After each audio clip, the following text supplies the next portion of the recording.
اللہ تعالیٰ نے نبی اکرم صلی اللہ تعالیٰ علیہ وسلم کو وہ عظیم المرتبت صحابہ کرام عطا فرمائے ہیں کہ کائنات ارضی میں اس سے زیادہ خوبصورت لوگ دوبارہ آ نہیں سکتے۔ وہ جماعت صحابہ جو اپنی وفا شعاری سے، یقین کامل سے، انشراح صدر سے، حضور کے دروازے کی گدائی اور غلامی سے اتنی زیادہ سرشار تھی، ان کے دامن میں حضور علیہ السلام کی محبت کی اتنی خوشبوئیں تھیں کہ وہ جہاں بیٹھ جاتے تھے اس سارے ماحول کو بھی معطر اور معمر فرما دیا کرتے تھے۔ ایمان میں کسی کی تقلید نہیں ہوتی، تقلید تو مسائل فقہ میں ہوتی ہے۔ ہم اللہ تعالیٰ کو اس لیے نہیں مانتے کہ ہمیں امام اعظم نے کہا ہے، ہم رب کو اس لیے مانتے ہیں کہ اللہ وحدہ لا شریک ہے، مالک حقیقی ہے۔ نبی پاک علیہ السلام کو ماننے میں ہم کسی کے مقلد تو نہیں، رسول کریم سچے ہیں اور یہ سچ دنیا میں ہر روشنی سے زیادہ روشن ہے۔ ایمان میں تقلید نہیں ہوتی، عقائد میں تقلید نہیں ہوتی۔ تقلید تو ہوتی ہے مسائل میں کہ فلاں بزرگ کے اجتہاد پر، استنباط پر ہم زیادہ یقین رکھتے ہیں، زیادہ اعتماد کرتے ہیں، ان کے مقلد ہو جاتے ہیں۔ لیکن عجیب بات ہے نا کہ ایمان میں تقلید نہیں ہے، باوجود اس کے اللہ تعالیٰ نے کچھ لوگوں کے ایمان کو معیار ایمان قرار دیا ہے۔ فرمایا یہ ایمان معیار ہے، اس طرح کا ایمان پیدا کرو۔ یہ بالکل سورہ بقرہ دیکھیے، ارشاد فرمایا وَإِذَا قِيلَ لَهُمْ آمِنُوا، جب منافقین سے کہا جائے نا ایمان لاؤ، کس طرح؟ چونکہ منافق بھی دعویٰ کرتا ہے کہ میں مومن ہوں، ظاہری کلمہ پڑھتا ہے، نماز کا اہتمام کرتا ہے، بظاہر جہاد میں بھی چلے جاتے تھے، اگرچہ جا کے فتنہ ہی برپا کرتے تھے۔ مالک کریم نے کہا کہ جب ان منافقین، یہ منافقین کا ذکر ہو رہا ہے، یہ آیات، ان کا پس منظر یہ منافقین سے کلام ہے۔ وَإِذَا قِيلَ لَهُمْ آمِنُوا، جب منافقین سے کہا جائے ایمان لاؤ، کما آمن الناس، جیسے یہ دوسرے لوگ ایمان لائے۔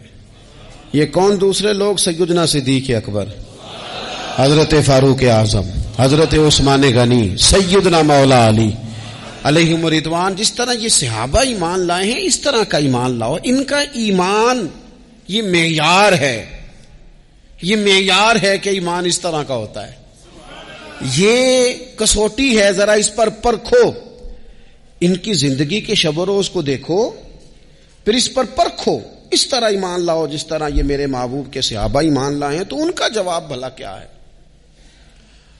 ان کا جواب بھلا کیا ہے؟ عقل کو تنقید سے فرصت نہیں۔ ان کا جواب کیا ہے؟ معاذ اللہ وہ جواب یہ دیتے ہیں، کہتے قالوا انؤمن کما آمن السفہاء، کیا ہم اس طرح ایمان لائیں جس طرح یہ بے وقوف ایمان لائے؟ ان کی نظر میں تو سارا مال قربان کر دینا معاذ اللہ بے وقوفی ہے۔ ان کی نظر میں تو چلتے کاروبار، جائیدادیں چھوڑ کے مکے سے مدینے چلے جانا یہ بے وقوفی ہے۔ ان کی نظر میں تو مال، اولاد، جان، ہر چیز قربان کر دینا حضور کے قدمین پر یہ بے وقوفی ہے۔ کہ ان بے وقوفوں کی طرح ایمان لائیں؟ ہم تو سیانے لوگ ہیں، ہم تو سیانے ہیں، ہم تو ایمان لائیں گے، بس زبانی کلامی آئیں جائیں گے، بات بھی کریں گے، جس طرف کی ہوا ہوگی اس طرف کے ہو بھی جائیں گے۔ یہ ان بے وقوفوں کی طرح ایمان لائیں؟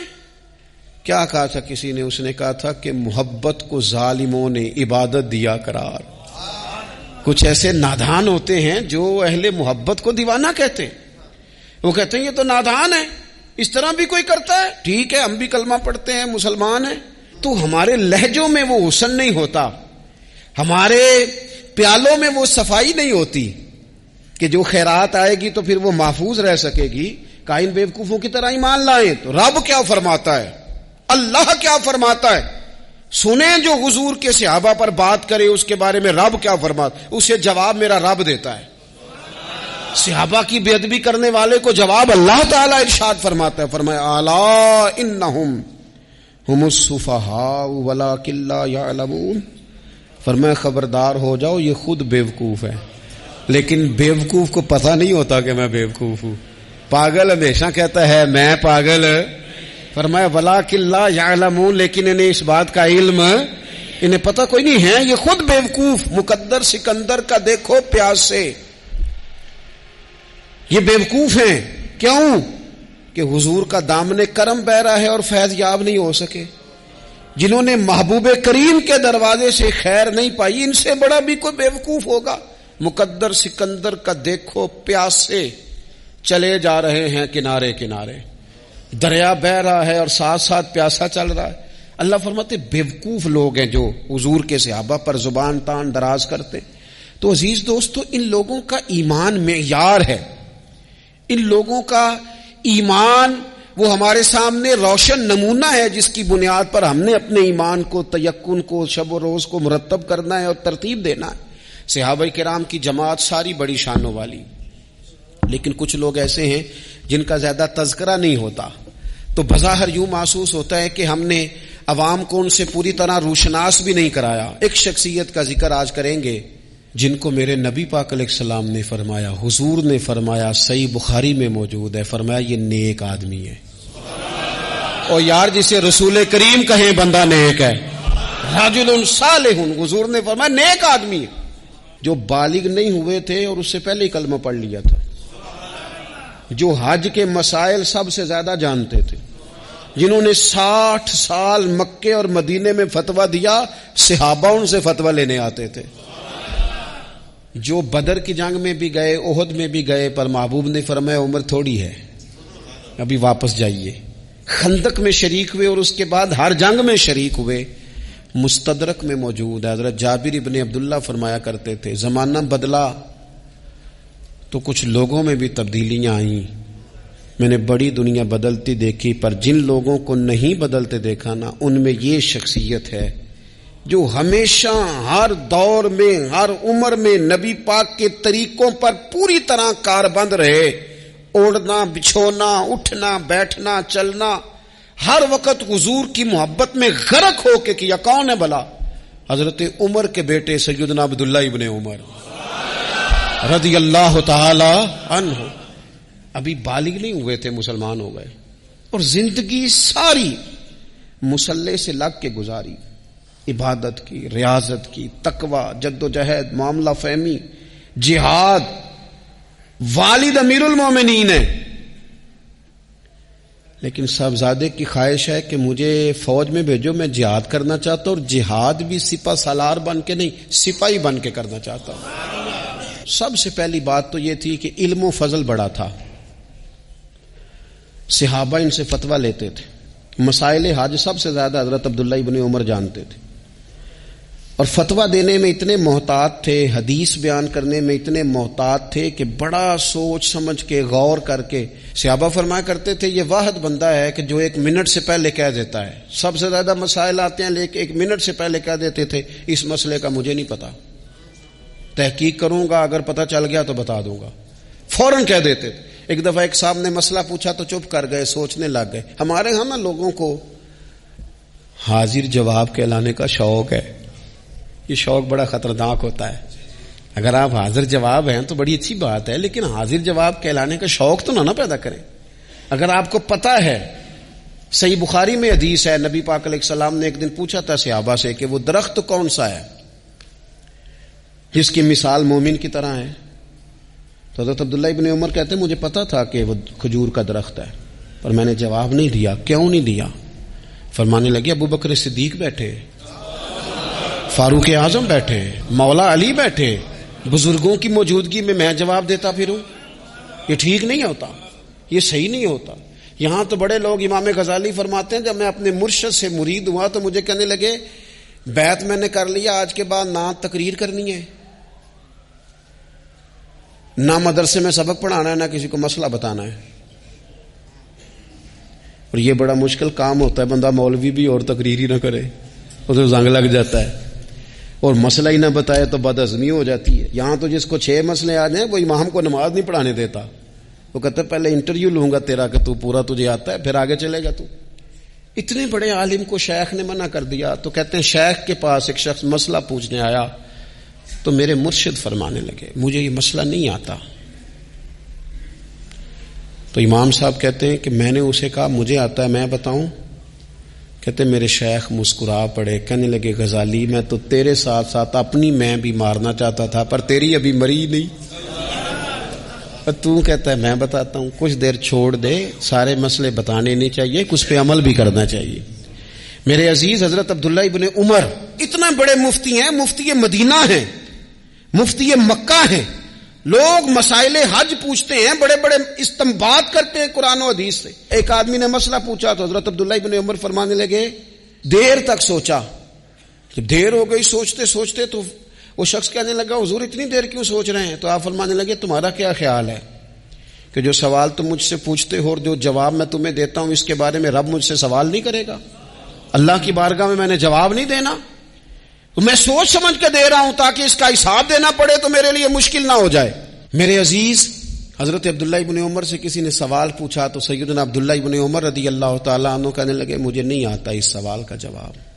اور جب کہا نا نہیں آتا تو فوراً کہنے لگے عبداللہ خود اپنے آپ سے بات کرتے ہیں. کہتے ہیں عبداللہ رب تیرا بھلا کرے, اس بات پہ ہمیشہ ڈٹے رہنا, جو بات نہ آتی ہو وہ کبھی کہنا نہ, جس کا پتہ نہ ہو اسے کبھی کرنا, جب تک پوری تحقیق نہ ہو بلا وجہ ہوتا زنی نہ کرنا, بلا وجہ ہوتا زنی نہ کرنا. یہاں کا ہے ہمارے صوفیاء نے, یہاں کا علم و بس کری ہو یار, ایک کوئی حرف تینوں درکار, صحیح کر کے پہلے اچھی طرح کر کے پرکھ پھر بات کر.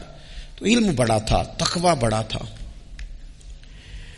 اس کے ساتھ ساتھ پھر یہ تھا کہ غریب پروری بڑی تھی. ایک بندہ خیرات لے کے گیا, وہ پھر لائن میں لگ گیا ہے, اسی کیا کھیدہ پلا تو پھر آ گیا. تو حضرت عبداللہ ابن عمر بندہ دوبارہ آتا نا تو کسی سے قرضہ لے کے کہتے یار اس کو بڑی ضرورت تھی تو دوبارہ آیا ہے نا, ایک دفعہ تم ذرا دے دو میں تمہیں دے دوں گا, اس کو دینا ہے. جتنی دفعہ شام کو کھانا کھاتے اتنی دیر حضرت عبداللہ ابن عمر کھانا نہیں کھایا کرتے تھے جب تک کوئی یتیم آ کے دسترخوان پہ بیٹھ نہ جاتا, نہیں گزارا ہوتا. اور یار کیسے لوگ کھا لیتے ہیں, اعلیٰ غذائیں کھا رہے ہیں, اور ایک طرف ایک بہن مجبور بیٹھی ہے, بھائی مجبور بیٹھا ہے, سسرالی رشتہ داروں میں لوگ مجبور بیٹھے ہیں, عزیزوں میں لوگ مجبور بیٹھے ہیں, یتیم غریب مسکین, اور یہ روز نئے سے نیا ذائقہ. جب تک یتیم نہ ہوتا کھانا نہ کھاتے. اور صدقات و خیرات بھی کرتے تو جس طرح ہم کرتے ہیں نا, ناراض نہ ہونا. کبھی کبھی نا بعض لوگوں کو بانٹتے دیکھتے ہیں تو تکلیف ہوتی ہے. آپ نے دینا تو ہے تو اگر خوش دلی سے دے دیں, عطا تو کرنا ہے تو اگر چلو صحیح طریقے سے ہو جائے, ہنس کھیل کے ہو جائے, پریشان نہ کیا جائے سائل کو, تو کتنا اچھا ہے. ان صوفیاء کا بھی ہم نے تذکرہ کتابوں میں پڑھا ہے جو کہا کرتے تھے اگر رب نے دروازے پہ کسی کو بھیجا ہے تو اس کا مطلب ہے اللہ راضی ہے. لیکن ہمارا لہجہ اتنا سخت ہوتا ہے. حضرت عبداللہ ابن عمر ایک اونٹنی پہ بیٹھے تھے, اونٹنی بڑی پیاری لگی, بڑی خوبصورت تھی, بڑی بہترین تھی, بڑی صاف ستھری تھی. تو 2-3 دفعہ اپنے غلام سے کہا یار بڑی پیاری ہے, بڑی خوبصورت ہے, دیکھو اس کا چلنے کا انداز کتنا نرالا ہے. آج کل بھی ڈرائیور گاڑی چلاتے ہیں تو کہتے ہیں بڑی ہلکی پھلکی ہے جی, بریکیں بھی بڑی ٹھیک ہیں جی, اس کی فلاں معاملہ بھی اس کا بڑا صحیح ہے. وہ اتنی پسند آئی اونٹنی تو اونٹنی سے اترتے ہی فوراً کہنے لگے اس کو نشان لگا کے قربانی کے جانوروں میں چھوڑ دو, یہ زیادہ پیاری ہے, اسے رب کے رستے میں خیرات کریں گے. کیوں؟ ایک باریک نقطہ صوفیاء نے بیان کیا ہے. اللہ کے نیک بندے کہتے ہیں کسی جگہ بھی تمہارا دل اللہ رسول کے مقابلے میں الجھنا نہیں چاہیے. کوئی ایسی چیز جو رکاوٹ بن رہی ہو, رکاوٹ, وہ کیا کہتے ہیں کچرا آ گیا ہے, اس کچرے کو لوگ ٹھیک نہیں کرتے, کہتے نکال دو تاکہ معاملہ صحیح رہے. ایک چھوٹا سا باریک سا ہلکا سا دھاگے کی طرح کا ایک ٹکڑا اگر کسی وقت گوشت کا آپ کے دانت میں الجھ جائے نا, وہ سارا ذائقہ تباہ کر دیتا ہے. لوگ مختلف چیزیں لے کے خلال کرتے ہیں دانتوں کا تاکہ وہ نکل جائے, کیونکہ ذرا سی بھی چیز اگر کسی جگہ رکاوٹ بن جائے نا, آپ بڑا بہترین کھانا کھا رہے تھے, زبردست غذا آپ کھا رہے تھے، ایک صرف اس میں نا ہلکا سا دانہ ایسا ہے جو سخت تھا، کچرا آ گیا، روڑا آ گیا، تو وہ سارے کھانے کا ذائقہ تباہ کر دیتا ہے۔ بعض لوگ ایسے ہوتے ہیں کہ ایک بال نکل آئے نا کبھی کھانے میں سے تو کھانا چھوڑ دیتے ہیں، کہتے ہیں یار یہ سارا ذائقہ خراب ہو گیا۔ ہمارے ساتھ یہ ہوا ہے، یہ تو ہے نا دنیاوی معاملات، اسی طرح کا مسئلہ روحانی زندگی میں ہوتا ہے۔ کئی دفعہ نا ہم ماننے کو تیار نہیں ہوتے، لیکن ہمارے اوپر دولت کی محبت پوری طرح سوار ہوتی ہے، وہ سجدے میں ذوق آنے نہیں دیتی۔ شہرت کی محبت پوری طرح سوار ہوتی ہے، وہ درود و سلام کا، ذکر کا، عبادت کا ذائقہ لگنے نہیں دیتی۔ وہ جو کہا تھا نا والذین آمنوا اشد حبا للہ، ایمان والے سب سے بڑھ کر اللہ سے پیار کرتے ہیں، سب سے بڑھ کر رسول اللہ صلی اللہ علیہ وسلم سے محبت کرتے ہیں۔ کیوں کہا گیا تھا؟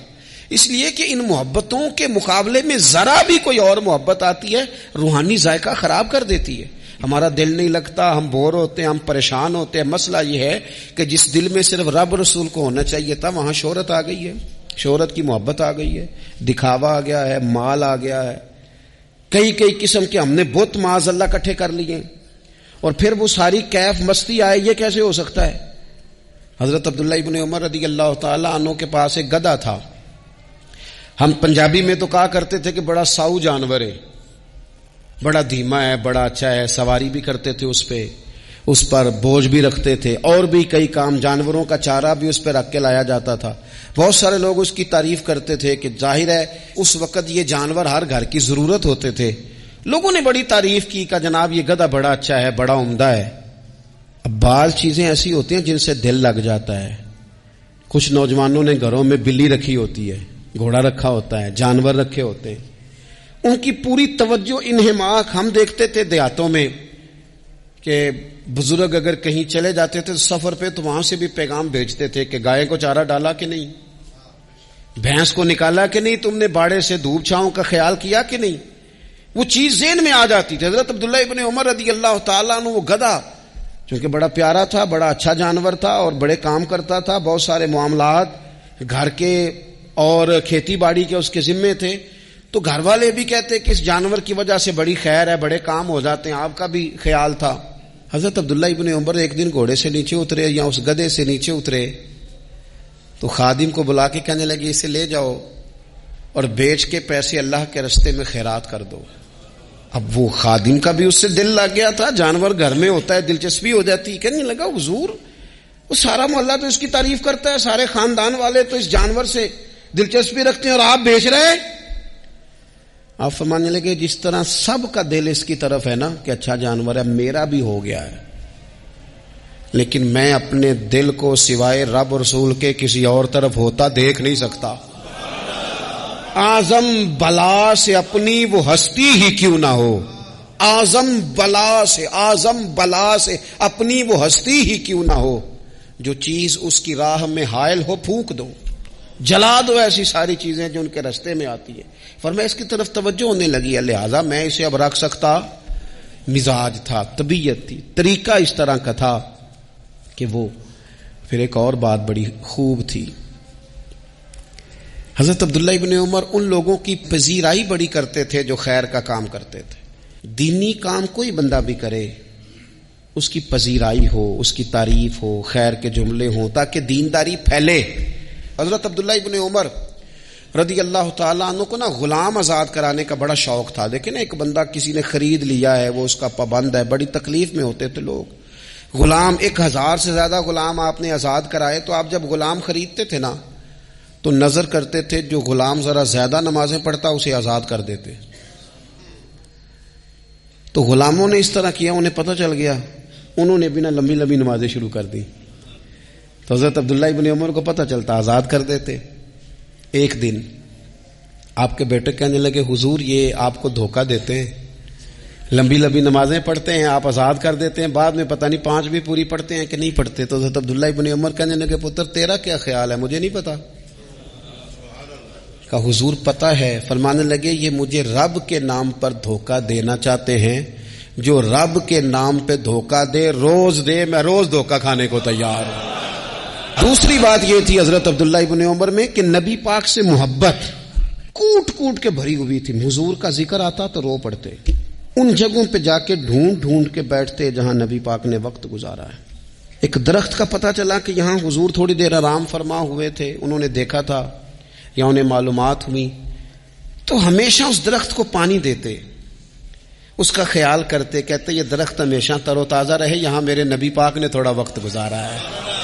وہ مکہ مکرمہ میں بھی جاتے تو وہ جگہ ڈھونڈ ڈھونڈ کے جہاں حضور نے نماز پڑھی تھی نماز پڑھتے. مسجد نبوی میں آتے تو جس ممبر پر حضور بیٹھ کے خطبہ دیتے تو اس پہ ہاتھ پھیر کے چہرے پہ ملتے.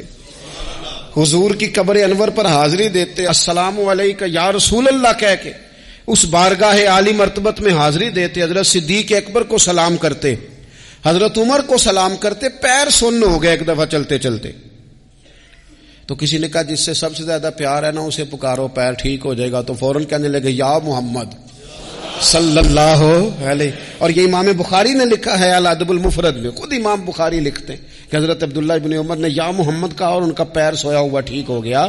یہ لوگ بڑی محبت کرنے والے. آپ فرمایا کرتے تھے شاید زندگی میں لوگوں نے کسی سے اتنا پیار کیا ہو جتنا نبی پاک علیہ السلام کے غلاموں نے مجھ سے کیا ہے. ہر وقت لوگ ان کے گرد رہتے، لوگ محبت کرتے. حجاج بن یوسف جب حکمران بنا نا تو بڑا ظالم تھا.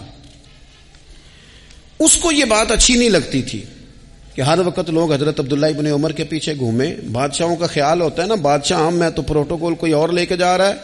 اس نے ایک دفعہ جمعہ پڑھاتے پڑھاتے معاذ اللہ حضرت عبداللہ بن زبیر رضی اللہ تعالیٰ عنہ کے خلاف کوئی بات کی. تو حضرت عبداللہ ابن عمر اگرچہ بڑے صلح جو تھے، صلح پسند تھے، لیکن اگر حق کی بات ہوتی اور اس طرح سے ہوتی کہ کوئی بڑی غلط بات کرتا تو پھر ٹوکنے میں بھی بڑی جرت کا مظاہرہ کرتے. ایک دفعہ اہل کوفہ نے آپ سے مسئلہ پوچھا نا، چونکہ آپ مفتی تھے لوگ مسئلے پوچھتے، تو انہوں نے پوچھا حضرت عبداللہ ابن عمر سے کہ مکھی اور مچھر کا خون لگ جائے تو اس کا کیا مسئلہ ہے، کپڑے ناپاک تو نہیں ہوتے؟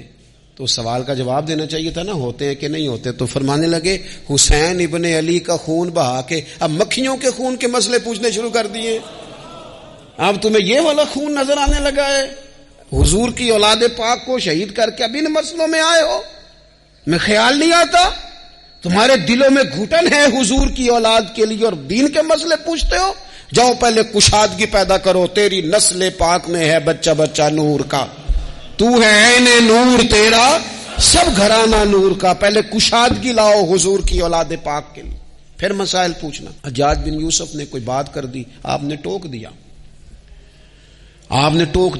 تو پھر حجاج نے سازش کی. اوہو، اللہ والوں کے خلاف جو سازشیں ہوتی ہیں بڑی گہری ہوتی ہیں، بڑی سخت ہوتی ہیں، بڑے جال بنے جاتے ہیں، بڑا حسد کیا جاتا ہے، بڑی تکلیف دی جاتی ہے. اللہ قرآن میں کہتے ہیں محبوب یہ لوگ تجھ سے حسد کرتے ہیں، حسدا من عند انفسہم، ان کے دلوں میں تیرے لیے حسد ہے.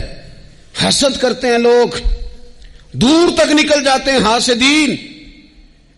حجاج نے کیا کیا؟ اس نے ایک شخص سے کہا کہ زہر والا خنجر تیار کرو جو زہر میں بجھا ہوا ہو.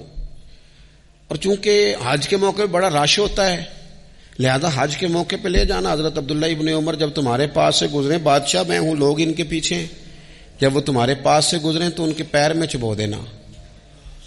جب لوگوں نے ایسے عالی مرتبت لوگوں کو نہیں بخشا، اتنے بڑے لوگ محفوظ نہیں رہے تو ہما چما کس کھاتے میں ہے؟ آج کس بات کا شکوہ کرنا؟ حضرت عبداللہ ابن عمر اس کے پاس سے گزرے تو اس نے پیر میں چبو دیا خنجر. وہ زہر آپ کے جسم میں پھیلا. جب شدید بیمار ہوئے تو حجاج تیمارداری کرنے چلا گیا. یہ دیکھو دوستی قاتل سے بھی مقتول سے یارانہ بھی. خود چلا گیا اور جا کے کہنے لگا جی اگر مجھے پتہ چل جائے نا کہ آپ کو کس نے یہ زخم دیا ہے تو میں سخت انتقام لوں گا. تو حضرت عبداللہ ابن عمر نے بھی بڑا منطقی جواب دیا. فرمانے لگے مجھے اسی نے زخم دیا ہے جس نے حج کے موقع پر کسی کو خنجر لانے کا مشورہ دیا تھا، اسی نے مجھے زخم دیا ہے. گویا فرمانے لگے ظالم تو خود ہی یہ کام کرتا ہے اور خود ہی تو تیمارداریاں کرتا ہے. حضرت عبداللہ ابن عمر شہید ہو گئے. مکہ مکرمہ میں آپ کا مزار بنا دیا گیا. تقریباً 1500 کے لگ بھگ 1600 کے لگ بھگ آپ سے احادیث مروی ہیں. زندگی حسین گزاری، حضور کی خوشبوئیں ہر وقت آتی رہیں. حضرت عائشہ صدیقہ، حضرت حذیفہ، حضرت جابر بن عبداللہ، یہ تینوں جلیل القدر لوگ کہا کرتے تھے حضور کے بعد زمانے کی تبدیلی سے بڑے لوگ تبدیل ہوئے، لیکن جو لوگ حضور کے طریقوں پر پوری طرح قائم رہے ان میں بڑا نام حضرت عبداللہ ابن عمر کا ہے، بڑا نام۔ رات بھر عبادت کرتے اور دن کو ظہر سے عصر تک اللہ کی یاد میں مصروف رہتے۔ 3 باتیں اپنی زندگی میں سمجھیں، ایک تو جس بات کا پتہ نہیں ہے اس کو کبھی ڈسکس نہ کریں، یہ ہمیں حضرت عبداللہ ابن عمر کی زندگی نے بتایا۔ اور دوسری بات یہ ہے کہ کوشش کریں، سخاوت کرنی ہے اللہ کی رضا کے لیے، تو اس میں اللہ کی رضا ہی پیش نظر ہو۔ اور تیسری بات یہ، جتنا ہو سکے اپنے آپ کو حضور کے دروازے کے قریب کریں، نبی پاک کے رستوں کا مسافر بنے۔ جس طرح بھی حالات بڑے بڑے بدلتے ہیں، لیکن اپنی جو اصل ہے نا